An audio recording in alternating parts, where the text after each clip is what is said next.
तो हरे Krishna to everyone, कैसे हो आप सब। एंड आज की पॉडकास्ट बहुत ज़्यादा अच्छी है। हमने पहली बार एस्ट्रोलॉजी को टच किया, उसके बारे में जाना। इस पे हमने कुंडली, इस पे हमने वैदिक एस्ट्रोलॉजी, इस पर हमने जेमस्टोन, इस पर हमने राशि, बहुत सारी चीज़ों के ऊपर डिस्कस किया है। एस्ट्रोलॉजर कुलदीप पांडे के साथ हमने बहुत ज़्यादा बातें की। ये पॉडकास्ट बहुत ज़्यादा इम्पॉर्टेंट है आपके लिए, क्योंकि इसमें आपको अपने सवालों के जवाब मिल जाएंगे।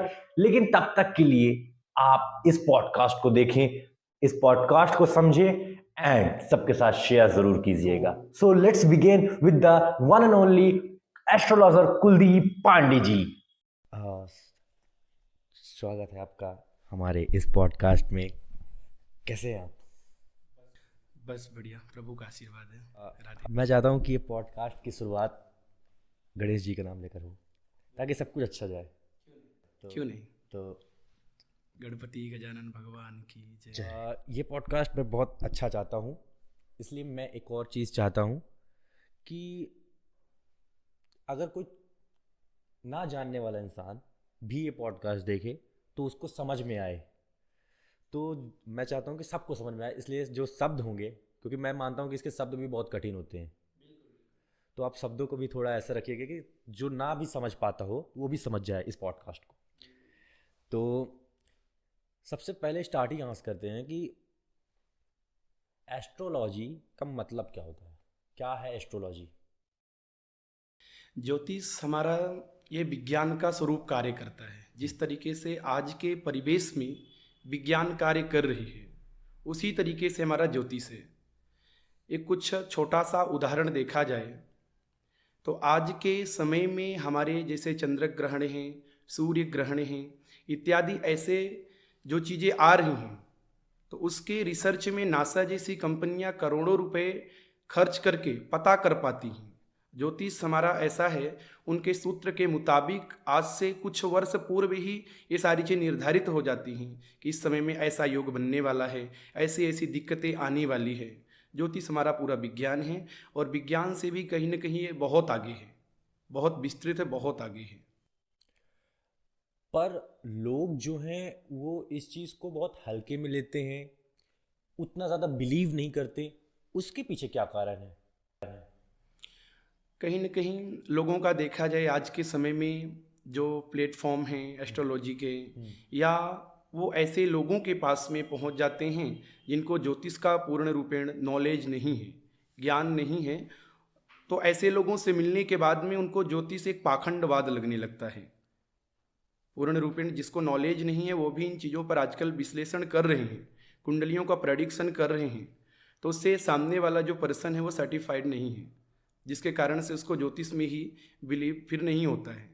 हमारा ज्योतिष शास्त्र कभी गलत नहीं हो सकता है, परंतु एक ज्योतिषी उसका अधूरा ज्ञान होने के कारण से वह गलत हो सकता है। ज्योतिष हमारी गलत कभी नहीं हो सकती है।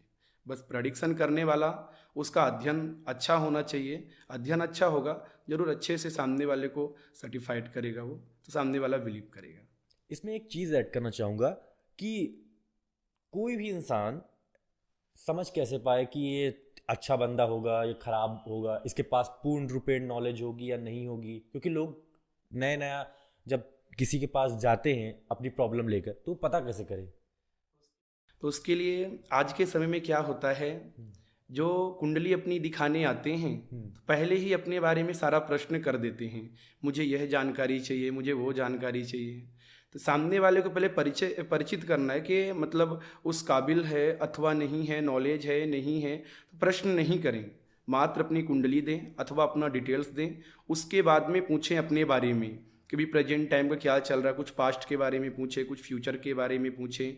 फिर उनका प्रेडिक्शन कैसा जा रहा है उसके आधार पर परिचित किया जा सकता है। अब पहले ही आपने प्रश्न कर दिया मुझे ये जानना है, तो उस पर ही जो भी ज्योतिषी है तो वो गणना करेगा, देख करके बता देगा। तो सामने वाले को भरोसा भी नहीं होगा। भरोसा करना है तो अपनी कुंडली के आधार पर पहले आप पूर्ण रूपेण पहले के बारे में जानिए, क्या क्या हमारे साथ में 2017 से 18 से क्या घटित हुई होंगी। कुछ ऐसे प्रश्न भी करें तो बेहतर होगा। तो ये एक बेस्ट तरकीब है, आई थिंक। यही सबसे बेस्ट है ना, सामने वाले से परिचित होने के लिए कैसा नॉलेज है। और हमारे पास भी बहुत सारे लोग आते हैं, तो मैं कहता हूँ पहले मैं बताऊंगा, मेरे बताने के बाद में यदि आपका कोई प्रश्न रह जाता है तो आप प्रश्न करिए, अथवा प्रश्न करने की आवश्यकता नहीं है। तो कोशिश अपनी यही रखनी चाहिए कि ज़्यादा से ज़्यादा पहले रिसर्च करें, रिसर्च कुंडली में रिसर्च के बाद में प्रेडिक्शन करें तो बेहतर हो पाता है। अब कोई आया बस प्रश्न किया, मुझे 2 मिनट में जान लेना है, 2 मिनट में तो कुंडली हम पूरा चेक भी नहीं कर पाएंगे। तो आज के समय में लोगों के पास समय कम है, और समय देंगे तो अवश्य पूर्ण रूपेण जानकारी प्राप्त हो पाएगी, बस सामने वाले को नॉलेज होना चाहिए। पंचांग एक शब्द मैंने सुना अभी रिसेंटली रिसर्च के दौरान, उसका मतलब क्या होता है? पंचांग बोले तो 5 जिनके अंग हैं, 5 अंग बोले तो तिथि, नक्षत्र, करण, योग, वार, हमारे जो ये हैं, तो ये 5 चीज़ों को मिलाकर पंचांग बनता है। जब भी ज्योतिष शास्त्र में आगे बढ़ेंगे तो इन पंचांग के द्वारा हम आगे बढ़ ही नहीं सकते। जैसे पंचांग जिसको नॉलेज नहीं है ना, तिथि का, वार का, नक्षत्र का, करण का, योग का, इन 5 चीज़ों का नॉलेज नहीं है, उसके बावजूद भी यदि आगे बढ़ें तो पॉसिबल ही नहीं है। तिथि के द्वारा से सारी चीज़ डिसाइड करती, कोई अच्छे काम करने को लेकर के है ना। तो तिथि यदि अच्छी तिथि हैं, जैसे हमारी प्रमुख रूपेण 5 तिथियां होती हैं, रिक्ता, जया, भद्रा, पूर्णा इत्यादि, ये 5 हमारी तिथियां होती हैं। और इसमें भी अंतर्गत में अलग अलग तिथि आ जाती हैं। एक तिथि में 3, जैसे सिद्धा तिथि है, 5, 10, 15 है, पंचमी, दसवीं, पूर्णिमा सबसे बेस्ट तिथि मानी जाती है। तो इन ऐसे तिथियों के अंतर्गत में अच्छे कार्य किए जाएँ तो उसका जो प्रभाव होगा कहीं ना कहीं बहुत बेस्ट देखने को मिलेगा। तिथि हो गए, वार हो गए हमारे सप्तवार, नक्षत्र 27 नक्षत्र, इन 27 नक्षत्रों के अंतर्गत में कोई अच्छे योगों को लेकर देखा जाए, मुहूर्त को लेकर देखा जाए, तो इस पे ही सब कुछ डिपेंड रखती हैं। कहीं आने जाने को लेकर देखा जाए, प्रारंभिक जब हमारा जन्म होता है तो इस नक्षत्र के आधार पर ही सारी चीज़ें डिपेंड रखती हैं। कैसा आगे घटित होने वाला है, अच्छा है, बुरा है, कैसा है, इस नक्षत्रों के अंतर्गत में आ जाता है। फिर हो गया योग, हमारे 28 योग होते हैं। 28 योगों में उन योगों के अनुसार से जीवन में आगे कैसे घटित होने वाला है, शुभ अथवा अशुभ इत्यादि, सारे 28 जो हमारे योग हैं अलग अलग प्रकार के होते हैं। सॉरी इंटरव्यू, ये अभी पंचांग के अंदर ही सारी चीजें हैं? हाँ, पंचांग के अंतर्गत में सारी चीजें। Okay, let's continue. तिथि, नक्षत्र, करण, योग, वार, ये हमारे जो 5 जो चीजें हैं, तो इसके आधार पर ही आगे हम ज्योतिष में प्रवेश कर सकते हैं। जिस प्रकार से हम घर बनाने के लिए हमारी नींव मजबूत है तो आगे हम बढ़ाते जाएं, है ना। उसी प्रकार से यदि हमारा पंचांग अच्छा है, पंचांग में पकड़ हमारी अच्छी है, तो आगे का जो लेवल होगा बेटर जाएगा। आज के समय में देखता हूँ बहुत सारे ऐसे लोग हैं जिनको पंचांग का नॉलेज नहीं है, उसके बावजूद भी ये ग्रह, नक्षत्र इत्यादि इत्यादि चीज़ें में आगे बढ़ती हैं। पंचांग मजबूत है तो हमारे लिए बहुत अच्छा रहता है प्रेडिक्शन करने को लेकर। एक क्वेश्चन है इसके इनसाइडर कि क्या पंचांग में किसी के जीवन से लेकर, पैदा होने से लेकर मृत्यु तक का सारा कुछ उसमें होता है? जैसे पंचांग में नक्षत्र, जिस नक्षत्र में जन्म हुआ है उस नक्षत्र के आधार पर किस चरण में हुआ है बालक का जन्म, किसी जातक का जन्म, फिर उसके नक्षत्र के आधार पर ही राशि आती है। फिर आगे जैसे बढ़ते जाएंगे लेवल आगे का बढ़ता जाएगा। अब जैसी राशि होगी, राशि के आधार पर उसका स्वभाव कैसा होगा इत्यादि इत्यादि चीज़ें आगे बढ़ती जाएंगी। अब नक्षत्र अच्छा है तो जैसे मूल के नक्षत्र कुछ होते हैं, अश्विनी, मघा, मूल, ज्येष्ठा, आश्लेषा, रेवती, जिनको सतैसा के नाम से भी लोकल में व्यक्ति परिचित होते हैं। तो यदि ऐसे नक्षत्र में जन्म हुआ है किसी जातक का तो उसके जीवन में कहीं ना कहीं बहुत संघर्ष देखने को मिलेगा। जैसे आज के समय पंचक लोग जानते हैं, पांचक बोले तो पंचक, तो ऐसे इसी 27 नक्षत्र के अंतर्गत में वह भी आते हैं। यदि अच्छे नक्षत्र में जन्म हुआ है तो जातक के जीवन में संघर्ष देखने को कम मिलेगा। एक ऐसे भी लोग आपने देखे होंगे कि जो बहुत कम मेहनत करते हैं परंतु उसके बावजूद भी एक अच्छे लक्ष्य को प्राप्त कर पाते हैं। कुछ ऐसे लोग होते हैं बहुत संघर्ष के बावजूद भी बहुत कठिनाइयाँ आती हैं।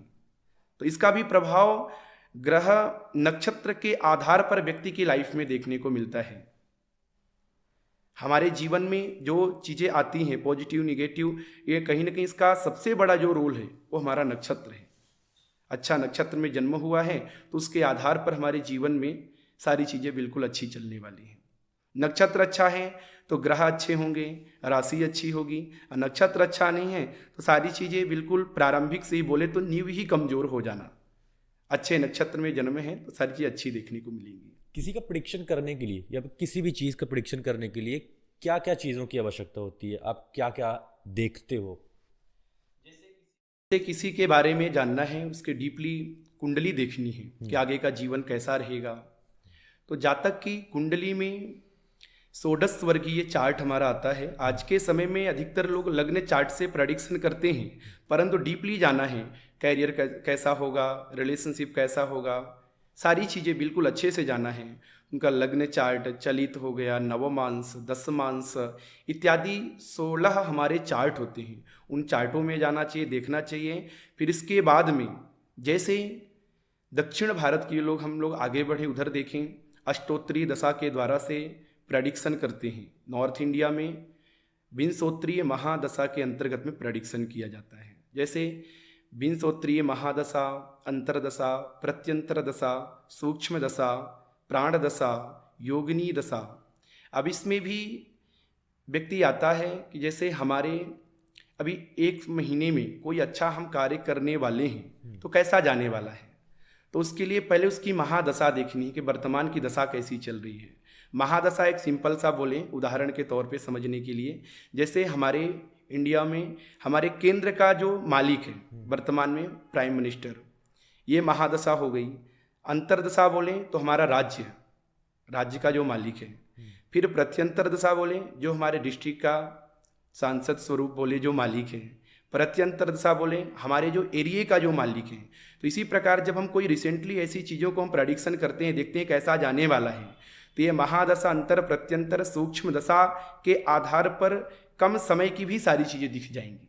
लोगों का मानना होता है ज्योतिष में तो 1 साल का, 2 साल, जैसे हस्तरेखा हमारी होती है। हस्तरेखा में क्या होता है कि लगभग 2 से 3 सालों के अंतर्गत में सारी चीज़ें आ पाती हैं। लेकिन वैदिक ज्योतिष एक ऐसी चीज़ें हैं कि 10 दिन में क्या घटित होने वाला है वो भी हमारा वैदिक ज्योतिष में पूरा आ जाता है। बाकी अन्य चीज़ों में थोड़ा सा विलंब लगता है। वैदिक ज्योतिष सबसे प्राचीन ज्योतिष है, इसके आधार पर सारी चीज़ें बहुत कम समय में मालूम चल जाती हैं। और ये कितना ज़्यादा एक्यूरेट कह सकते हैं हम? नॉलेज के ऊपर डिपेंड रखता है इसका। मैं तो इन चीज़ों पर बहुत बिलीव करता हूँ, और प्रारंभिक से हमारा जो एक सफ़र रहा है हमारे जीवन का, तो गुरुकुल से ही हमारा शिक्षा अध्ययन इत्यादि हुआ है। तो कहीं ना कहीं इन ग्रहों से, नक्षत्रों से जो लगाव रहा है स्टडी का, तो उसके आधार पर मैं तो इनको 95+ % मानता हूँ कि जीवन में इसके अंतर्गत में ही सारी चीज़ें घटित होती हैं। बहुत अच्छा लग रहा है ये सुनकर। मतलब आपके जवाब बहुत अच्छे हैं, मुझे समझ में आ रहा है, तो मुझे लगता है कि सबको समझ में आएगा। क्योंकि जब आप अंतरदशा वगैरह समझा रहे थे अभी, तो मुझे समझ नहीं आ रहा था, लेकिन जब आपने उसको मोल्ड करके केंद्र, फिर राज्य, फिर एक जिले वहाँ पास आए, तो तब मैं समझा कि आप क्या बात कर रहे हैं। तो जैसे मैंने आपको पहले भी बताया, आई लाइक द ऑनेस्टी, ये चीज़ अच्छी लगी मुझे। कभी कभी कुछ ऐसा होता है कि बहुत लोगों को अपनी जन्म की तारीख भी नहीं पता होती, तो फिर उन लोगों का आप कैसे एस्ट्रो में कैसे बताते हो उनके बारे में आप? क्योंकि उनको तो अपने बारे में जन्म की तारीख ही नहीं पता, एक बेसिक चीज़ जिसको लेकर आप प्रेडिक्ट करते हो, बट उनको तो अपनी जन्म की तारीख नहीं पता। सो अब क्या करोगे आप? जैसे जिन लोग का डेट ऑफ बर्थ कुछ भी ऐसा आइडिया नहीं है, पहले के समय में लोग इतना नोट करते नहीं थे, या बर्थ सर्टिफिकेट बोले तो नहीं बनता था ग्रामीण एरिया में देखा जाए।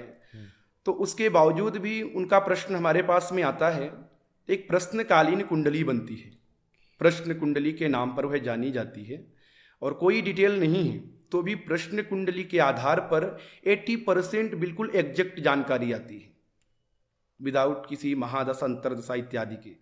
फिर इसमें भी और डीपली हमें जाना है, डिटेल कुछ नहीं है उसके बावजूद भी जाना है। तो हस्तरेखा प्रश्न कुंडली के आधार पर यदि आगे हम बढ़ते हैं तो 90% तक बहुत सारी चीज़ें सटीक आ जाती हैं। हमें कब कैसा क्या कार्य करना है, करना चाहिए अथवा नहीं करना चाहिए, जो भी जीवन में घटित घटनाएं हो रही हैं, अच्छी बुरी सारी चीज़ें हैं, तो विदाउट डिटेल्स भी जाना जाए तो हस्तरेखा प्रश्न कुंडली दोनों के आधार पर आगे बढ़ेंगे, सारी चीज़ें बिल्कुल सही आएंगी। हर इंसान की एक राशि होती है, मेरी क्या है मुझे अभी नहीं पता है, तो क्या राशि से उनका नेचर जाना जा सकता है कि कैसा होगा वो इंसान? बिल्कुल, जैसे हमारे 12 राशियाँ होती हैं, तो कहीं ना कहीं सबकी राशि होती है ना, मेष, वृषभ, मिथुन। तो इन राशियों के आधार पर इनके ग्रह होते हैं। बोला जाए तो राशि के स्वामी, राशि के स्वामी के आधार पर जातक का स्वभाव होता है। जैसे मेष राशि, मेष राशि के जो मालिक हैं, जो स्वामी हैं, वो मंगल आते हैं। और मंगल का स्वभाव कैसा है? मंगल जो हमारा प्लेनेट है, ग्रह है, ये अग्नि तत्व का है।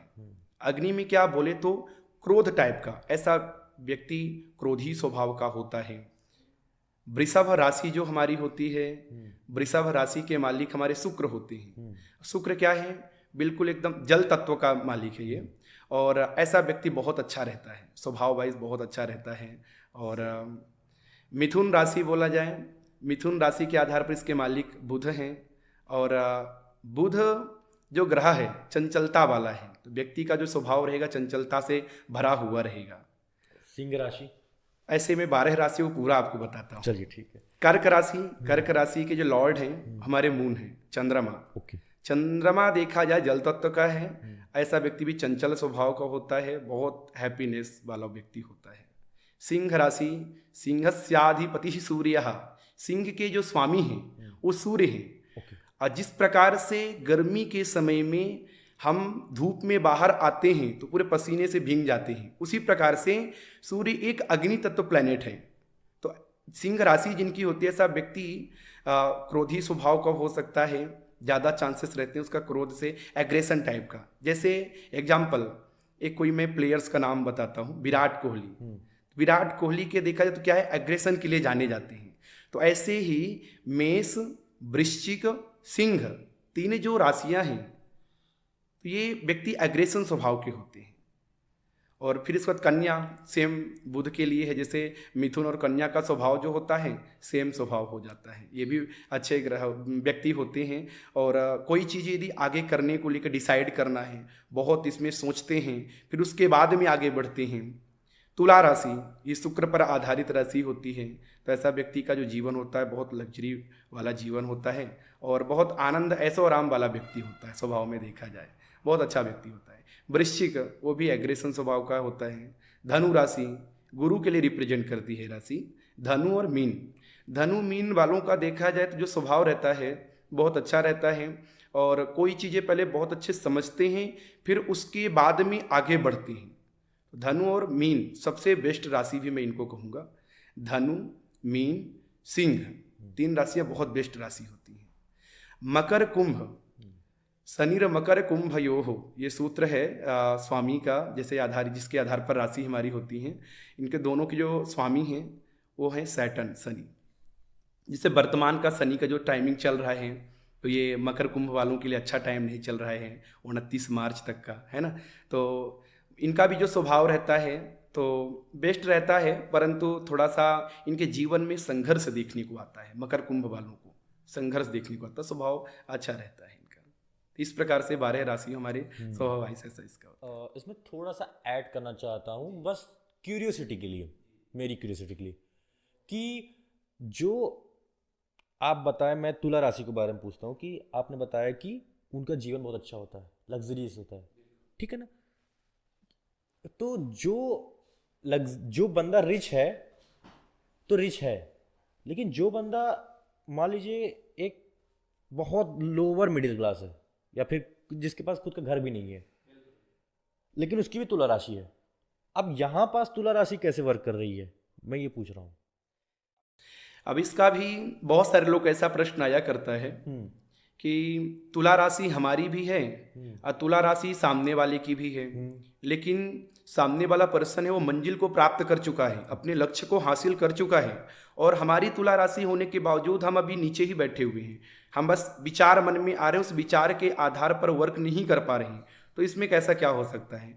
तो ये फिर ये स्वभाव वाइज देखा जाए तो अच्छा है, परंतु पूरा डीपली जाया जाए तो उनकी कुंडली कुछ और होगी, इनकी कुंडली कुछ और होगी, इनके नक्षत्र कुछ और होंगे, उनके नक्षत्र कुछ और होंगे। फिर इसमें भी होता है, कुछ लोगों के प्रश्न कभी कभी हमारे पास आते हैं कि जिस समय मुकेश अंबानी के बेटे का जन्म हुआ था उस समय और भी कई जातकों का जन्म हुआ होगा, तो वो उस लक्ष्य पे कैसे पहुंच गए, और दूसरा जो सामने वाला उसी समय जन्म हुआ वो भी नीचे क्यों है। तो उसका भी एक रीजन होता है कि माता पिता भाई बहन इन सबकी कुंडलियों के आधार पर पूरा प्रेडिक्शन किया जाता है। माता की कुंडली से पिता की कुंडली का मैचिंग का अलग हो गया, पिता की कुंडली से पुत्र की या जातक की कुंडली का मैचिंग का अलग हो गया, वो सारी चीज़ें फिर उसके आधार पर जाया जाए तब सही सटीक बैठ पाती हैं। तो बेसिकली एक किसी कुंडली का, किसी राशि का बहुत चीज़ों पर फैक्टर वो होता है, मतलब बहुत सी चीज़ों पर वो डिपेंड होती है। जरूरी नहीं कि आपकी तुला और मेरी तुला में सेम हो, आप रिच हो तो मैं भी रिच हूँ, ये सिर्फ तुला पर डिपेंड नहीं करता, तुला पर डिपेंड नहीं ये रहता है। इसके अंदर भी ये बहुत सी चीज़ों पर डिपेंड करती है। बिल्कुल बिल्कुल, जैसे मैंने आपको बताया पंचांग के बारे में, तो उस पंचांग में हो सकता है सामने वाले का वार अलग हो, नक्षत्र अलग हो, करण अलग हो, योग अलग हो, इत्यादि इत्यादि जो चीज़ें हैं सब कुछ सेम तो मिलने वाली नहीं है। अब एग्जाम्पल, अब किसी का जन्म हुआ है सेम टाइम में, मुंबई में किसी का जन्म हुआ है कोलकाता में, तो वहाँ का लेटीट्यूड और यहाँ का लेटीट्यूड अलग अलग होगा, तो उसके आधार पर भी गणनाएं जो हैं थोड़ा चेंजिंग आ जाएंगी। और यहाँ पर एक लग्न चेंज हो गई, राशि तो बहुत दूर की बात है, 30 डिग्री का आता है, बोले तो 2.5 दिन में एक राशि का परिवर्तन होता है। एक छोटी सी 48 मिनट की लग्न का चेंज हो गया, समझिए पूरी कुंडली ही अलग हो गई है। तो बहुत सारी चीजें इसमें देखनी पड़ती है। 12 राशि आपने बताई है, 12 राशि में सबसे अच्छी राशि कौन है? सबसे अच्छी राशि धनु, मीन, तुला, कर्क, सिंह, सबसे बेस्ट ये 5 राशियां हैं। धनु मीन वाले जो जातक होते हैं, वैसे तो सब अपने अपने स्थान में सारी अच्छी हैं अलग अलग कार्यों के लिए, परंतु सबसे बेस्ट जो राशि है, तो ऐसे जातक जो होते हैं, जातिका हों जातक हों, इनका जो फ्यूचर रहता है स्ट्रगल से भरा हुआ कम होता है, ऐसा बोल सकते हैं। ये सबसे बेस्ट राशि है। तो आपको परेशानी कम मिलेगी, सक्सेस जल्दी मिलेगी और ज़्यादा लग्जरी चीज़ें मिलेंगी। सो ये सारी चीज़ें इन राशियों वालों को ज़्यादा मिलती हैं। बिल्कुल बिल्कुल, इनके जीवन में बोला जाए तो स्ट्रगल कम देखने को आता है, और बाकी भी सारी चीज़ें तो देखना पड़ेगा, महादशा अंतर्दशा भी अच्छी होनी चाहिए। राशि के आधार पर देखा जाए जीवन कैसा रहेगा तो कहीं ना कहीं बेस्ट रहता है। अगर किसी इंसान को अपने बारे में जानना है, अपने फ्यूचर के बारे में जानना है, उसको क्या क्या चीज़ें पता होनी चाहिए? सर्वप्रथम उनका डेट ऑफ बर्थ एग्जैक्ट होना चाहिए, time of birth, place of birth, इसके आधार पर ही पूरी कुंडली सटीक निकल के आ पाती है।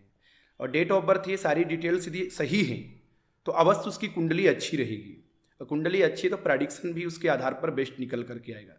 और इस पर मैं बोलूँगा, कुछ 2022 की बात है, एक जातक था हमारे पास में आया, अपनी डिटेल्स दिया, फॉरवर्ड किया, डेट ऑफ बर्थ सारी डिटेल दिया, उसका मैंने प्रेडिक्शन किया कुंडली का, उसके आधार पर जो चीज़ें निकल करके आई तो मैंने सामने वाले को बताया, परंतु वो जातक नोट किया, मैंने बोला जॉब इत्यादि के प्रति कुछ ऐसा था, मैंने बताया 6 महीने बाद ऐसी चीज़ें आ रही हैं, उन्होंने बोला ठीक है, और 6 महीने तक जातक इंतज़ार किया।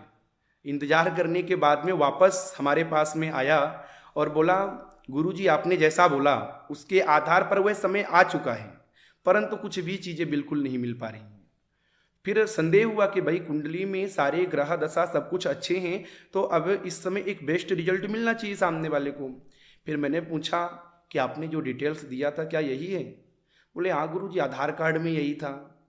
तो कहने का तात्पर्य क्या है कि जो डिटेल्स आपका एग्जैक्ट हो उसको आप सामने वाले को दें।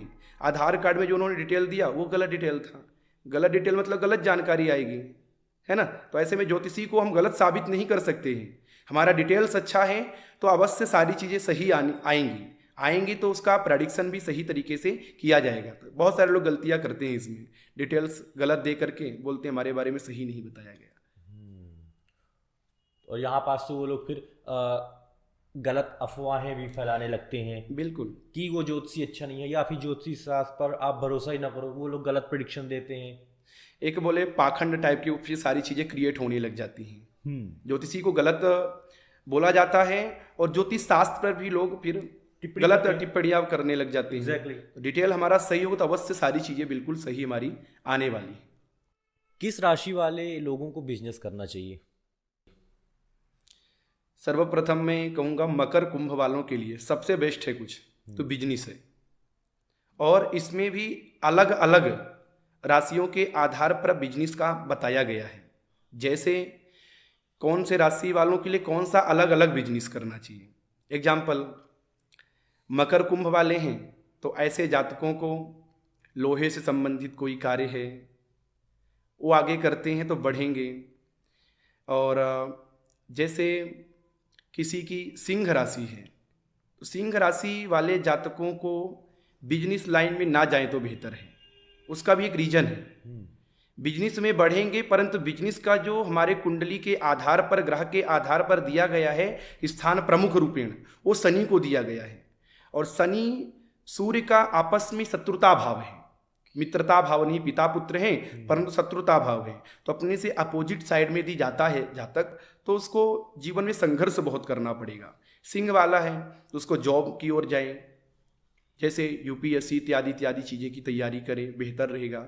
मकर कुंभ वाले हैं बिजनेस की ओर जाएं।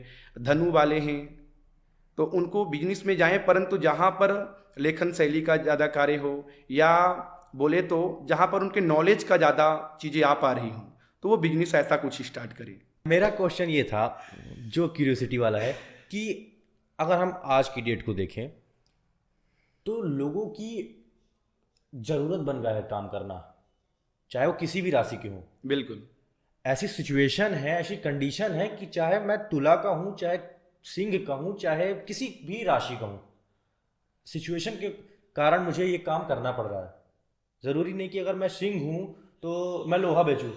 कोई जॉब भी अच्छी कर रहा है लेकिन कुछ लोग लोहा भी बेच रहे हैं। बिल्कुल बिल्कुल। तो फिर यहाँ क्या होता है, सबके लिए अलग क्यों हो? फिर सबके लिए अलग अलग, जैसे राशि वालों के लिए अलग अलग बिजनेस का भी, जॉब का भी अलग अलग सारी चीज़ निर्धारित हैं। उदाहरण के तौर पे वृषभ तुला, इनको कपड़ों से संबंधित कोई कार्य करते हैं, कपड़ों से संबंधित कोई बिजनेस प्रारंभ करते हैं, लग्जरी चीज़ें प्रारंभ करते हैं, है ना। और गोल्ड इत्यादि से संबंधित ज्वेलरी इत्यादि को लेकर कोई ऐसा प्रारंभ करते हैं बिजनेस, बहुत बेटर जाएगा। ऐसे ही अलग अलग राशि वालों के लिए अलग अलग बिजनेस सारी चीज़ें ऑलरेडी हैं तो उसके आधार पर वो करें तो अवश्य उनको सफलता मिलेगी। एग्जाम्पल, कर्क राशि वाले, कर्क राशि वालों को दूध डेयरी इत्यादि से संबंधित कोई बिजनेस प्रारंभ करें। नाम से तो छोटा दिख रहा है परंतु उनकी यदि कुंडली में शनि की स्थिति अच्छी है, मून का सैटर्न का कॉम्बिनेशन बुरा नहीं है, तो छोटा सा बिजनेस है परंतु बहुत आगे की ओर लेकर के जाएगा और वो प्रॉफिटेबल होंगे और उनको बिल्कुल। लग्जरी चीज़ें भी मिलेंगी। बिल्कुल मिलेंगी मिलेंगी। ये एक रेमडीज का फल वर्ड मैंने सुना, ये समझ नहीं पाया इसका मतलब क्या होता है। रेमडीज का फल क्या होता है? जैसे रेमेडी में उपाय बोले तो किसी का कोई ग्रह यदि खराब है या बोले उसके बुरे प्रभाव आ रहे हैं, जीवन में बहुत वो संघर्ष कर रहा है, तो वहाँ पे उस ग्रह की जो रेमेडी है वो बराबर वर्क करने वाली है। एग्जाम्पल, किसी की चार्ट में सूर्य की दशा चल रही हो, सूर्य की महादशा अच्छी है परंतु जातक को सूर्य की दशा में वैसे तो बहुत कम समय में अच्छा ग्रोथ मिलना चाहिए क्योंकि राजा का स्थान है, परंतु ना मिल पा रहा है, रुकावटें आ रही हैं, तो कहीं ना कहीं सूर्य पीड़ित होगा। चार्ट में सूर्य यदि शनि, राहु, केतु इत्यादि ऐसे अपने शत्रु ग्रह से पीड़ित है तो जीवन में ग्रोथ देखने को नहीं मिलेगी। अब ग्रोथ को वहाँ पे एनर्जी लाने के लिए, सूर्य को स्ट्रॉन्ग करने के लिए उस ग्रह से रिलेटेड हम रेमेडी करते हैं तो उसका अच्छा प्रभाव पड़ता है। उसके जो निगेटिव रिजल्ट होते हैं तो कहीं ना कहीं वो साइड होकर के, रिमूव होकर के पॉजिटिव में कन्वर्ट होते हैं। तो ग्रह की रेमेडी सबसे अच्छी देखा जाए वैदिक रेमेडी में जाएं, जो कि आज से करोड़ों वर्ष प्राचीन सारी चीज़ चल रही हैं। फिर ये रत्न, जेमस्टोन इत्यादि जो चीज़ें हैं इसके बाद आगे प्रवेश करें। तो हमारी कोशिश यही होती है कि पहले वैदिक रेमेडी में जाएं कोई भी ग्रह के आधार पर।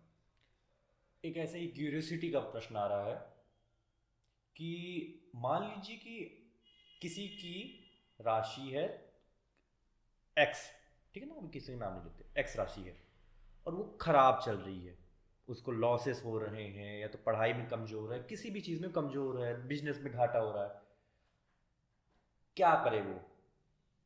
या तो धंधा चेंज करे, मतलब वो करे क्या कि वो थोड़ा प्रगति की ओर तो जाए, तो उसका बिल्कुल। उपाय क्या है?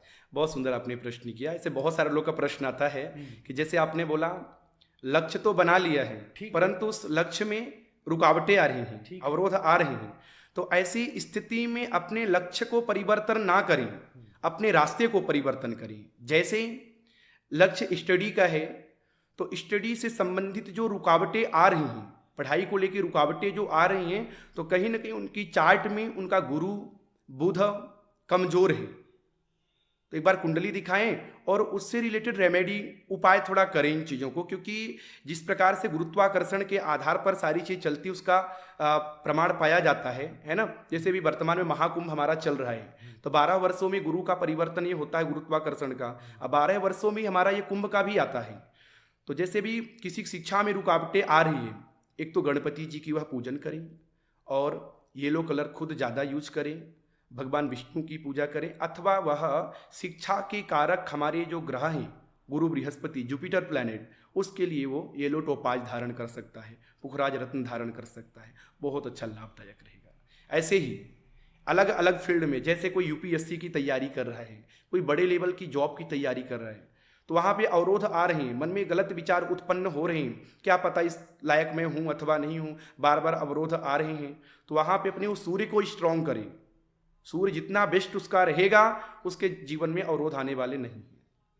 इसी प्रकार आज के समय में अधिकतर मई या जून के टाइम में ऐसे हमारे पास ज़्यादा प्रश्न आते हैं कि जो युवा हैं वो नीट की तैयारी कर रहे हैं, मेडिकल फील्ड की, अधिकतर मई में उनके एग्ज़ाम होते हैं और लास्ट मई में उनके प्रश्न आने प्रारंभ होते हैं। इस वर्ष भी हमें सफलता नहीं मिल पाई, क्या करें, हमारे जीवन में है ये फील्ड या है ही नहीं है, कि हम दूसरा कुछ करें। नीट के लिए जैसे बोले तो मेडिकल फील्ड के लिए हमारा मंगल रिप्रेजेंट करता है। कुंडली में हो सकता है मंगल की स्थिति अच्छी ना हो, पहले चार्ट चेक करें, नहीं स्थिति अच्छी है तो मंगल से रिलेटेड वहाँ रेमेडी करें। मंगल को जितना अच्छा स्ट्रॉन्ग बना के रखेंगे ना, उतना हमें उसका रिजल्ट देखने को मिलेगा। जो अवरोध आ रहे हैं, ग्रहाधीनम नरावराह ज्योतिष का सूत्र है, ग्रहों के अधीन हम आप सब चलते हैं, तो उस ग्रह से रिलेटेड हम रेमेडी करते हैं, वो ग्रह हमारा ऊर्जावान होता है, स्ट्रांग हो जाता है, तो फिर हमें ऐसे अवरोध देखने को नहीं आते हैं। तो रेमेडी का बहुत अच्छा प्रभाव पड़ता है। परंतु इस रेमेडी के नाम से आजकल लोगों के पैसे भी बहुत जा रहे हैं, मैं ये करूँगा, मैं वो करूँगा, परंतु लोग कुछ करते नहीं हैं। जब से ऑनलाइन का सारी चीज़ें प्रारंभ हो चुकी हैं, इसके लिए बहुत सारे लोग हमारे पास आते हैं, मैंने इनको इतना रुपए दिया, इनको उतना रुपए दिया, परंतु कुछ भी प्रभाव नहीं पड़ रहा है। तो कोशिश यह करें कि जो रेमेडी कराए सर्टिफाइड रेमेडी कराएं। जैसे आपने बताया कि अगर कोई यूपीएससी की तैयारी कर रहा है और बार बार फेल होता जा रहा है या कुछ नहीं हो पा रहा उसका सिलेक्शन, तो अपना ये ठीक करे, अपना ये ठीक करे, ठीक है, बिल्कुल। बट बहुत से इंटेलेक्चुअल पर्सन ये बोलेंगे कि मेहनत करो, मेहनत करो, जितनी ज़्यादा मेहनत हो सके उतनी ज़्यादा मेहनत करो। तो अब मैं बस पूछ रहा हूँ कि मेहनत एंड यहाँ पास वैदिक शास्त्र, ये क्या मैच हो पाएंगे? मतलब ये मैच नहीं हो पा रहा मेरे दिमाग में कि मैं मेहनत करूँ कि मैं येलो कलर पहनूं, ये समझ में नहीं आ रहा। मेहनत तो करना है। इस पर हमारे गीता में भगवान श्री कृष्ण कहते हैं, कर्मणा जायते जंतु कर्मणैव विलीयते, सुखम दुखम भयम क्षेमम कर्मणैवाभिपद्यते है। कर्म तो करना है, कर्म मीन्स मेहनत, बिना मेहनत के कुछ भी प्राप्त होने वाला नहीं, परंतु उस मेहनत के बावजूद भी रुकावटें आ रही हैं। दूसरा सूत्र यह भी बोला मैंने आपको, ग्रहाधीनम नरावराह, ग्रहों के अधीन पर हम आप सब चलते हैं। तो कर्म करना है, मेहनत करना है, परंतु उन ग्रहों को भी अनुकूलता में बना करके चलना है, अच्छे बना करके चलना है। तो बहुत मेहनत नहीं करनी पड़ेगी, मेहनत करना है परंतु बहुत नहीं करना पड़ेगा। जो बहुत मेहनत के बावजूद भी जो अवरोध आ रहे हैं, उन अवरोधों को देखने को नहीं मिलने वाला है। तो कर्म तो करना है। कर्म प्रधान विश्व रचि राखा, जो जस करहि सो तस फल चाखा। जो जैसा करेगा तो ऐसा रिजल्ट तो मिलेगा सही, परंतु उसके बावजूद भी नहीं मिलता है लोगों को रिजल्ट। उसके आधार पर मैंने बोला कि अपने ग्रहों को भी अनुकूलता में बना के अपने को चलना है। बहुत से लोग इसे अंधविश्वास कहते हैं, ठगने की कला कहते हैं कि आप थोड़ा साइकोलॉजी यूज़ करते हो, थोड़ा उससे पूछते हो, थोड़ा अपना लगाते हो, एंड जहाँ चीज़ें मैच हुई आप धारा प्रवाह उसके बारे में बोलना शुरू कर देते हो। तो आज उनको सच बता दीजिए कि क्या है ये, क्या ठगने की कला है कि ये सच्चाई है? बिल्कुल, आज के समय में जैसे कि बहुत सारी ऐसी कंपनियां प्रारंभ हो चुकी हैं, ज्योतिषीय कंपनियां, जो बड़े लेवल में, अच्छे लेवल में काम कर रही हैं। करोड़ों करोड़ों रुपए उनकी एक एक महीने की रिन्यू आ रही है। तो वो कहीं ना कहीं गलत तरीके से सामने वाले को बता करके, या उनकी जो कुछ चीज़ें हैं, अभी बोलना उचित नहीं हो किसी कंपनी का नाम लेकर के, परंतु उनके कुछ रूल होते हैं, रूल के मुताबिक ही चलना है। बुरा है तो भी अच्छे में बताने का प्रयास करते हैं कि बुरा है तो बुरा मत बोलो, अच्छा बताओ। सामने वालों को अच्छा सुनना पसंद है। जो अंधविश्वास बहुत सारे लोग बोलते हैं कि ज्योतिषी अंधविश्वास है, इसकी प्रेडिक्शन करने की जो शैली है ये अंधविश्वास है। मैं तो पहले ही कहता हूँ कि आप अपने बारे में कुछ शेयर मत करो। जिससे भी आपको पूछना है तो अपने बारे में शेयर मत करिए, और शेयर नहीं करेंगे उसके बावजूद जो सामने वाले का आपको देखने को मिले वो सही ज्योतिषी है, सही सारी चीज़ें बता रहे हैं, वो रियलिटी आपको देखने को मिल जाएगी। ज्योतिष कभी गलत नहीं हो सकता है, पहले भी आपको मैंने बोला ज्योतिषी ही गलत हो सकता है। तो अपनी प्रॉब्लम्स को शेयर पहले ना करें, पहले पूछे कि मेरी कुंडली क्या कहती है, मेरी चार्ट के आधार पर क्या कैसी स्थिति आ पा रही है, वो सारा पहले सामने वाले से पूछे। क्या एस्ट्रोलॉजी करियर और रिलेशनशिप के लिए भी यूजफुल होती है? हाँ बिल्कुल। जैसे कैरियर, आज के समय में जो युवा हैं, तो पहले जो मन में विचार आता है उसके आधार पर तैयारी करना प्रारंभ कर देते हैं। जैसे भी 12th तक की पढ़ाई चल रही है, उन्होंने एक लक्ष्य नहीं बनाया कि इन फ्यूचर हमें करना क्या है। बीए बीएससी इत्यादि जो सारी चीज़ें करते हैं, फिर बाद में आया जब उनकी एज 22 वर्ष 24 वर्ष हुई, समझ में आया कि आगे हमें पैसों की आवश्यकता है। पैसों की आवश्यकता, कोई जॉब चाहिए, आपको इनकम का सोर्स चाहिए। तो कैरियर का हमारा जो मानना है ज्योतिष शास्त्र के अनुसार से, प्रारंभिक से ही पहले माता पिता को बच्चों की कुंडली को दिखाना चाहिए कि बच्चे की कुंडली में किस फील्ड में कैरियर दिख पा रहा है। आगे का जो समय है कौन सी पढ़ाई करानी चाहिए, क्योंकि ज्योतिषीय विद्या के आधार पर पढ़ाई का भी आता है कि किस फील्ड में बच्चे को जाना चाहिए, और उस कुंडली के आधार पर बच्चा आगे बढ़ता है, तब उसको संघर्ष नहीं करना पड़ेगा। एग्जाम्पल, जैसे किसी की चार्ट में शनि अच्छा है और वह जा रहा है सूर्य से रिलेटेड स्टडी में, यूपीएससी की ओर जा रहा है, लेकिन उसकी चार्ट में तो शनि अच्छा है। शनि रिप्रेजेंट करता है आईटी सेक्टर को लेकर के, और सूर्य रिप्रेजेंट करता है यूपीएससी इत्यादि जैसे कंपटीशन एग्जाम की जो लोग तैयारियां करते हैं। और शनि अच्छा है तो मतलब उसको उस रास्ते में सफलता मिलेगी। सूर्य बुरा है चार्ट में, शनि अच्छा है तो सूर्य बुरा है, तो यदि सूर्य की लाइन में जाएगा, यूपीएससी इत्यादि कंपटीशन की तैयारी जहाँ तक करेगा, उसको असफलताएं आएंगी। तो पूर्व से निर्धारित करके देखें, कुंडली के आधार पर आगे बढ़ेंगे ना तो अवश्य सफलता मिलेगी। फिर आपने जैसे बोला कि कैरियर और रिलेशनशिप, तो आज के समय में अधिकतर ऑनलाइन पोर्टल में मैं भी वर्क करता हूं, अधिकतर मेरा भी वर्क ऑनलाइन है। तो आज के समय में 70% जो लोगों के प्रश्न आते हैं रिलेशनशिप प्रॉब्लम को लेकर के, कि मैरिज होगी, लव मैरिज या अरेंज मैरिज। अधिकतर प्रश्न तो लव मैरिज के ही आते हैं। तो मैं कहूँ कहीं ना कहीं उनके चार्ट में फीमेल चार्ट है, जुपिटर अच्छा है, 5th 7th हाउस दोनों की स्थिति अच्छी है, तो लव मैरिज में कोई अवरोध नहीं आने वाले हैं। या लव मैरिज करने के बावजूद आफ्टर मैरिज प्रॉब्लम क्रिएट होना स्टार्ट होती है, फिर वहाँ पे लव मैरिज काम नहीं करती, वहाँ पे लोग फैमिली की ओर जाना प्रारंभ करते हैं। तो मुझे लगता है ठीक है, ये लव फ्रेम अच्छा है, परंतु यदि हम अपनी कुंडली के आधार पर देखें कि हमारी चार्ट के अकॉर्डिंग कैसी है, लव मैरिज बेटर है आफ्टर मैरिज या नहीं है, यह हमारे चार्ट में अरेंज मैरिज का है, रिलेशनशिप का है, एक बार सही तरीके से प्रश्न करें। लेकिन आज के समय में लोग प्रश्न तो करते हैं, परंतु मैं देखता हूं पहले से उनका एक मन बना के आते हैं, मुझे करना ही करना है। अब ज्योतिषी फिर गलत उसमें ऑब्जेक्शन नहीं उठा सकता कि आप नहीं कर सकते हैं। वो बोलेगा, एक बार बोलेगा, 2 बार बोलेगा, लेकिन वो बोलेंगे आप कुछ रेमेडी करिए, कुछ ये करिए, कुछ वो करिए, ऐसा ऐसा बोल करके फिर आगे बढ़ते हैं। परंतु यदि कोई हम रेमेडी भी करते हैं, 70% प्रॉब्लम तो रिमूव होती हैं, लेकिन 30% प्रॉब्लम को फेस जातक को करना पड़ेगा ना। यदि आपको बुरे ऐसे ग्रहों का सारी स्थितियां दिख पा रही हैं, उसके आधार पर थोड़ा आपको दबकर चलना पड़ेगा। लोग दबते नहीं हैं, ये भी ध्यान में रखना चाहिए लोगों को।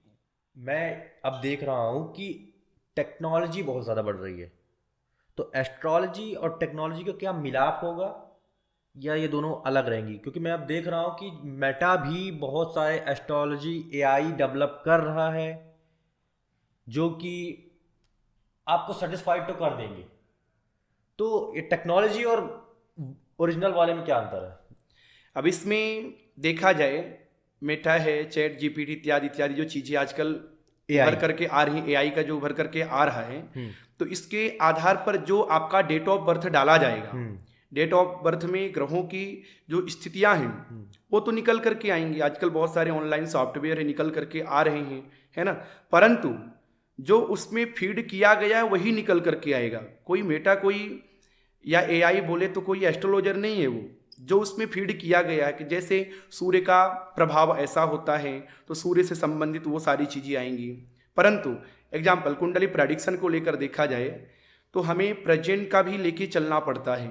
कुंडली तो हमारे सामने है, परंतु वर्तमान का ग्रह गोचर क्या कह रहा है वो भी साथ में लेकर के चलेंगे, तो एआई का और एक पढ़ा हुआ एस्ट्रोलॉजर का उसका प्रेडिक्शन बहुत अलग जाएगा। क्या जेमस्टोन पहनने से सच में लाइफ चेंज हो जाती है? और ये जेमस्टोन क्या है? जैसे हमारे जो रत्न हैं, रत्नों का तो प्राचीन सारी चीज़ें मिल पा रही हैं। समुद्र मंथन के समय में नवरत्न जो उत्पन्न हुए थे, आज के समय में वह रत्न मिल पाना तो मुश्किल है, मुश्किल नहीं बोले नामुमकिन है। परंतु उससे संबंधित जो रत्न हैं, जैसे माणिक्य है, तो रियल वाला माणिक्य तो आपको प्राप्त होने वाला नहीं है। वो चाहे श्रीलंका का बोल करके लोग धारण कराएं किसी को, अथवा किसी कनाडा का बोल करके धारण कराएं, परंतु वह नवरत्न जो उत्पन्न हुए थे वह नवरत्न तो है नहीं है। परंतु मेरा मानना है हमारे जो नवरत्न हैं, इन रत्नों को सही से सिद्ध करके, अभिमंत्रित करके, उस ग्रह के वैदिक मंत्रों के द्वारा से पूजा पाठ जप करके सिद्ध करके धारण किया जाए तो अवश्य ही उसका रिजल्ट सामने वाले को देखने को मिलेगा। जैसे सूर्य के लिए हमें माणिक्य रिप्रेजेंट करता है, चंद्रमा मून बोले तो मोती रिप्रेजेंट करता है, और मंगल के लिए मूंगा हो गया, बुध के लिए पन्ना हो गया, गुरु के लिए पुखराज हो गया, शुक्र के लिए ओपल अथवा जर्कन, मुख्य रत्न है डायमंड, हीरा। हीरा तो बहुत कॉस्टली है तो आजकल लोग उसको धारण करते नहीं हैं, पैसे वाले कर सकते हैं परंतु नॉर्मल लोग नहीं धारण कर सकते हैं। जर्कन अथवा ओपल दोनों रत्न वो धारण कर सकते हैं। और शनि के लिए नीलम धारण करना चाहिए। राहु के लिए गोमेद रत्न अच्छा माना जाता है, और केतु के लिए लहसुनिया, ये रत्न होते हैं। और किन राशि वालों को कौन से रत्न पहनने चाहिए? जैसे मेष राशि, मेष वृश्चिक राशि वालों के लिए मूंगा, वृषभ राशि वालों के लिए जरकन अथवा ओपल धारण कर सकते हैं, मिथुन वालों के लिए पन्ना रत्न धारण कर सकते हैं, और कर्क राशि वालों के लिए मोती धारण कर सकते हैं, सिंह राशि वालों के लिए माणिक्य रत्न धारण कर सकते हैं, और कन्या राशि वालों के लिए पन्ना रत्न धारण कर सकते हैं। तुला राशि वालों के लिए सेम वृषभ तुला का सेम होता है, ओपल अथवा जरकन पहन सकते हैं। वृश्चिक वाले मूंगा रत्न धारण कर सकते हैं। धनु राशि वाले पुखराज रत्न धारण कर सकते हैं। मकर और कुंभ वाले नीलम धारण कर सकते हैं, और मीन वाले भी पुखराजी रत्न धारण कर सकते हैं। परंतु धारण करने वक्त यही विशेष ध्यान दें, आज के समय में देखेंगे लाखों लाखों रुपए के एक रत्न आ रहे हैं, नीलम आपको 50 लाख 60 लाख गूगल में दिखाई देगा, हाईएस्ट प्राइस। तो धारण करें, परंतु बहुत ज़्यादा कीमती यदि नहीं भी धारण करते हैं, कम रुपए वाला भी आप धारण करते हैं, सर्टिफाइड होना चाहिए वो, और उसको सिद्ध करा के वैदिक मंत्रों के द्वारा से, सबसे पावरफुल कोई रेमेडी है, कोई उपाय है तो वैदिक हमारे मंत्र हैं, उन मंत्रों के द्वारा से सिद्ध करा के धारण किया जाए, उसका जो रिजल्ट है 10 गुना बढ़ करके मिलेगा। मैं कहता हूं यदि कोई 50,000 रुपए वाला रत्न पहना है, मैं कहता हूं मात्र वो 5,000 वाला ही सामने वाला पहना, दूसरा वाला 50,000 वाला जो वर्क नहीं करेगा, वो 5,000 रुपए वाला रत्न सिद्ध यदि किया गया है तो वर्क उससे ज्यादा करेगा, वो 10 गुना ज्यादा। लोग इसको खरीदने जाते हैं दुकानों में, बिल्कुल ठीक है ना, दुकान में गए, अंगूठी लिया, अंगूठी में रत्न लगवा दिए, दूसरी चीज बस पहन लिए एंड बस चल दिए अपने काम में। तो ये क्या सही तरीका है? यहीं से प्रॉब्लम्स क्रिएट होना स्टार्ट होती है। जैसे किसी ने बोला कि आपको पन्ना पहनना है, तो उन्होंने बोला और हो गया, वो गए सोनी जी के पास में अथवा किसी के पास में गए, रत्न लेकर के आए, साइज दिए, पंडित जी ने बता दिया, एस्ट्रोलॉजर ने बता दी इस अंगुली में पहनना है, तो उन्होंने दिए नाप और जाकर के बन गई अंगूठी, गंगा जल में थोड़ा सा शुद्धिकरण करके रोली चंदन लगा करके पहन लिए। फिर उन्हीं एस्ट्रोलॉजर के पास में वापस पहुँचे वही पर्सन कि अभी 3 महीने हो गए, 4 महीने हो गए, इस जेम स्टोन का रिजल्ट क्यों नहीं मिल रहा है। जब उन्होंने पूछा कि अभी कितना टाइम है, उन्होंने बोला 3 महीने हो गए। बोले अब तक तो मिलना चाहिए। बोले तो भी नहीं मिल रहा है। बोले आपने कैसा रत्न कैसा है? बोले सर्टिफाइड है। बोले 5,000 रुपये का लिया, सर्टिफाइड है। बोले आपने क्या उसमें कुछ सिद्ध किया आपने? बोले कुछ भी नहीं किया, मैंने तो गंगा जल में पवित्र करके पहन लिया। परंतु जो रत्न जो हमारे हैं, जो धारण करना चाहिए उनके नाम, उनके गोत्र के नाम से और वैदिक मंत्र संकल्प लेकर के फिर वैदिक मंत्र के द्वारा से सिद्धिकरण करने की पश्चात धारण किया जाए, अच्छे लग्न अच्छे मुहूर्त में, अवश्य ही उसका रिजल्ट देखने को 10 गुना प्राप्त होगा। एक वर्ड है कुंडली, ठीक है ना, लेकिन उसके अंदर जब मैं रिसर्च कर रहा था मुझे एक वर्ड समझ में नहीं आया, घर। घर का मतलब क्या होता है? कुंडली में घर का मतलब क्या होता है? बिल्कुल, जैसे हमारी जो कुंडली होती है, कुंडली में हमारे 12 घर होती हैं, 12th हाउस। इन्हीं 12 घरों के द्वारा से आपके 500 प्रश्न हो, 600 प्रश्न हो, अपने को लेकर के इन्हीं 12 घर से सब कुछ आ जाएगा। प्रेडिक्शन करने को एग्जाम्पल कुछ उदाहरण दूं, बाकी तो डिटेल में बताने वाला हूं आपको मैं। नाना नानी से लेके, चाचा चाची से लेकर के, भाई बहन से लेकर के, अपने कोई दूर का रिश्तेदार है, वो अपनी कुंडली के आधार पर उनके बारे में भी जाना जा सकता है। ये हमारा वैदिक ज्योतिष है। अपना डिटेल अच्छा होना चाहिए। जैसे 12 घर में प्रथम भाव है, फर्स्ट हाउस हमारा, लग्न चार्ट भी वह माना जाता है। और प्रथम भाव के द्वारा से हमारे स्वास्थ्य के बारे में देखा जाता है, हमारे हेल्थ हो गया, स्वास्थ्य बोले तो, और इसके साथ साथ में स्वभाव व्यक्ति का कैसा रहने वाला है, प्रथम भाव से देखा जाता है। द्वितीय भाव जो हमारा है, सेकेंड हाउस, इससे धन के बारे में देखा जाता है, दाहिनी नेत्र के बारे में देखा जाता है प्रमुख रूपेण। बाकी तो एक घर में लगभग 10 से 15 चीज़ें देखी जाती हैं। तृतीय भाव में भाई बहन के बारे में देखा जाता है, कितने भाई होंगे, कितने बहन होंगे, भाई बहन के साथ संबंध कैसा होगा। और चतुर्थ भाव के द्वारा से ही हमारी लग्जरी लाइफ की सारी चीज़ें होती हैं, भूमि, भवन, मकान, कार। प्रमुख रूपेण हमारी माँ के लिए रिप्रेजेंट करता है 4th हाउस। और 5th जो हाउस है हमारा, शिक्षा के प्रति है, संतान के प्रति है, कैसा रहने वाला है फ्यूचर कैरियर हमारा, 5th हाउस डिसाइड करता है। लव मैरिज को लेकर 5th हाउस होता है। छठा घर कुंडली का होता है हमारे कंपटीशन को लेकर, शत्रु को लेकर, रोग से संबंधित होता है। यदि छठा घर पीड़ित है तो आपको लाइफ में बहुत स्ट्रगल करना पड़ेगा और आपके शत्रु भी बहुत होंगे, बोले कंपटीटर आपके बहुत ज़्यादा होंगे। छठे घर के पीड़ित होने से व्यक्ति को पेट में किसी प्रकार की समस्याएं क्रिएट होने लग जाती हैं। 7वां घर कुंडली का जो होता है पार्टनर के लिए होता है, मेल हो फीमेल हो, किसी की भी चार्ट हो, पार्टनर के लिए होता है। मैरिज योग को लेकर देखें, वैवाहिक जीवन कैसा रहेगा, हमारा जो पार्टनर होगा उसका स्वभाव कैसा होगा, सारी जो चीज़ें हैं 7th हाउस के द्वारा से देखी जाती हैं। और बहुत सारे लोग का प्रश्न होता है कि हम जो बिजनेस करने जा रहे हैं अथवा जो बिजनेस ये कर रहे हैं, तो बिजनेस पार्टनर हमारा क्या सही रहेगा अथवा नहीं रहेगा, वो भी 10th 7th के कॉम्बिनेशन से देखी जाती हैं चीज़ें। 8th हाउस आगे हमारी एज को लेकर के, कोई बड़ी घटना हमारे साथ में घटित होने वाली है, एक्सीडेंट इत्यादि से रिलेटेड चीज़ें 8th हाउस रिप्रेजेंट करता है। बहुत सारे लोग का प्रश्न होता है विदेश यात्रा को लेकर के, या हमारे करियर की जो स्थिति है, स्थिरता बोले तो अपने ही स्टेट में है या अदर स्टेट में है या अथवा अदर कंट्री में है। तो ये भी जो चीज़ें होती हैं तो 8th हाउस से निर्धारित होती हैं। अष्टम भाव अच्छा है, जातक का फॉरेन में जाने का चांसेस अच्छा होता है और वहाँ पे मंगल की स्थिति बेटर होनी चाहिए बाहर जाने को लेकर के। नवम भाव हमारे धर्म के प्रति होता है, नाना नानी दादा दादी इत्यादि के प्रति होता है, भाग्य के लिए रिप्रेजेंट करता है। जिसकी चार्ट में 9th हाउस की स्थिति, 9th हाउस के लॉर्ड की स्थिति अच्छी है, जातक का जीवन जो रहेगा ना बहुत अच्छा सुखदमय रहेगा, उसका भाग्य उसके साथ चलेगा। कुछ लोग होते हैं ना बोलते हैं कि मेहनत बहुत कर रहा हूँ परंतु भाग्य साथ नहीं दे रहा है। तो भाग्य क्या है? कुंडली में 9th हाउस का जो लॉर्ड होता है वो भाग्येश कहलाता है और 9th हाउस का लॉर्ड की स्थिति अच्छी है तो आपका भाग्य एनी टाइम एक्टिव रहेगा। कम मेहनत करेंगे परंतु भाग्य एक्टिव रहेगा तो भाग्य के सहारे में छोड़ दीजिए, हो जाएगा कार्य। छोड़ना नहीं है परंतु मेहनत करनी है ना।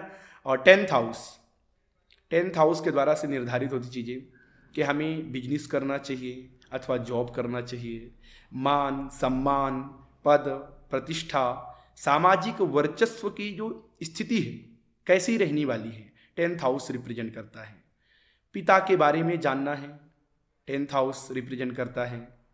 पिता के स्वास्थ्य को लेकर बहुत सारे लोग का प्रश्न होता है कि क्या हमें पूर्वजों की संपत्ति मिलेगी। बहुत प्रश्न आते हैं, जो अधिकतर मेहनत नहीं करते हैं वैसा वो प्रश्न करते हैं, है ना।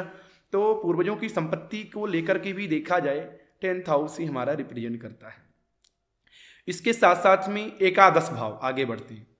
एकादश भाव में व्यक्ति का जॉब के बारे में होता है, हमारे इनकम की जो सोर्स हैं किस फील्ड से हैं, प्रमुख रूपेण जॉब का स्थान है। और जॉब में भी किस फील्ड की जॉब का है, जॉब में भी किस फील्ड की जॉब का है। तो एकादश भाव के जो मालिक हैं, एग्जाम्पल सूर्य हैं, यूपीएससी इत्यादि चीज़ों में जा सकते हैं, सिविल में जा सकते हैं, मंगल हैं मेडिकल फील्ड, बुध है सीए इत्यादि से रिलेटेड जॉब की चार्टेड अकाउंट को लेकर तैयारी कर सकते हैं, अच्छा रहेगा। और गुरु हैं शिक्षा फील्ड में आगे बढ़ें, शुक्र हैं तो बिजनेस करें बेहतर रहेगा, शनि हैं आईटी सेक्टर में आगे बढ़ें। तो एकादश भाव हमारा रिप्रेजेंट करता है प्रमुख रूपेण जॉब के प्रति। 12th हाउस व्यय, एकादश भाव हमारा आय का है और 12th जो है द्वादश भाव व्यय का है, और व्यय भी खतरनाक तरीके से कराता है 12th हाउस। अचानक धन संपत्ति का जाना, अचानक धन संपत्ति का जाना अधिकतर जाता है, व्यक्ति रोग से ग्रसित रहता है, हॉस्पिटल की ओर पैसे का व्यय होना 12th हाउस। पैसे बहुत आ रहे हैं, एग्जाम्पल आपका 11th हाउस यदि चार्ट में अच्छा है एकादश भाव तो आपके जीवन में आप पैसे बहुत कमाएंगे। यदि 12th अच्छा नहीं है, कमाएंगे तो सही परंतु वो बचेगा भी पैसा नहीं, पैसा टिकेगा ना है, वो जाता रहेगा जाता रहेगा। आपका जो एक धन व्यक्ति बना करके रखता है वो धन आपके पास भी नहीं रहेगा, बैंक बैलेंस नहीं रहेगा, बस नेम फेम 10th अच्छा है, नेम फेम भी रहेगा, सब अच्छा रहेगा परंतु एक धन स्थिरता नहीं रहने वाली है। इस प्रकार से 12th हाउस हमारे होते हैं, इनके आधार पे ही सारे प्रश्न हमारे आ जाते हैं। 12 भाव नवग्रह और महादशा, इसके आधार पे ही पूरी कुंडली का प्रेडिक्शन किया जा सकता है और किसी इंसान के बारे में शुरू से लेकर अंत तक के बारे जाना में जा सकता है। बिल्कुल। तो यही रही आज की ये पॉडकास्ट। अभी हमने बहुत सी चीज़ों को शायद नहीं एक्सप्लोर किया है बट इसका हम नेक्स्ट एपिसोड भी लाएंगे, लेकिन आज के लिए बस इतना ही। हमारे गेस्ट कुलदीप पांडे जी आए हैं एंड बहुत मज़ा आया पॉडकास्ट करके। सर आपको कैसा लगा? बहुत अच्छा लगा। तो और ये सेटअप अच्छा लगा मेरा? बहुत अच्छा है, और आपके कई सारे मैंने वीडियो देखा, जिस तरीके से आप कार्य कर रहे हैं बहुत अच्छा लगा मुझे। थैंक यू इतना ज़्यादा अप्रिशिएट करने के लिए। सो यही करते हैं इस पॉडकास्ट को एंड धन्यवाद। राधे राधे। तो यही रही आज की ये पॉडकास्ट। आपको ये पॉडकास्ट कैसी लगी हमें कमेंट बॉक्स पर जरूर बताइए। आई नो ये पॉडकास्ट आपको अच्छी लगी है, तो प्लीज इस पॉडकास्ट को ज्यादा से ज्यादा लोगों तक शेयर कीजिए ताकि उनको भी एस्ट्रोलॉजी के बारे में पता चल सके और वो भी अवेयर हो सके। सो आपके क्या विचार है इस पॉडकास्ट को लेकर, अपने कमेंट्स जरूर शेयर कीजिएगा हमारे साथ। आप भी अपनी राय रख सकते हैं, हमारी इंप्रूवमेंट में वो बहुत ज्यादा हेल्प करेगी। एंड तब तक के लिए as I always said, Hare Krishna.